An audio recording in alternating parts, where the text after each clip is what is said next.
اعوذ باللہ من الشیطان الرجیم بسم اللہ الرحمن الرحیم۔ سورہ بقرہ آیات نمبر 130 تا 134 میں ابراہیم علیہ السلام اور یعقوب علیہ السلام کا اپنی اولاد کو ایک ہی معبود یعنی اللہ کی عبادت کرنے کی وصیت کا بیان۔ اعوذ باللہ من الشیطان الرجیم۔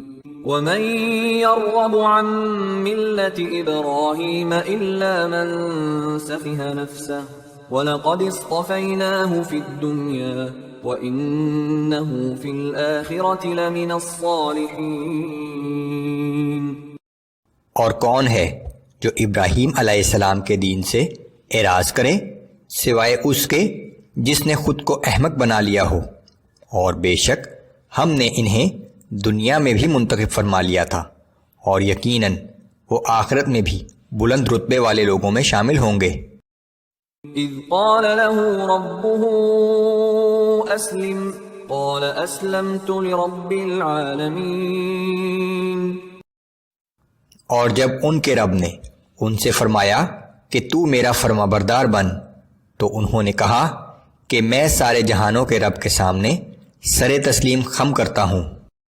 وصى بها ابراہیم بنیہ ویعقوب یا بنی ان اللہ اصطفى لكم الدین فلا تموتن الا وانتم مسلمون۔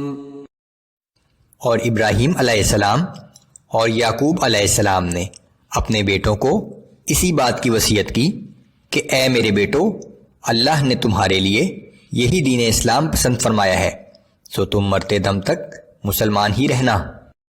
ام کنتم شہداء اذ حضر یعقوب الموت اذ قال لبنیہ ما تعبدون من بعدی۔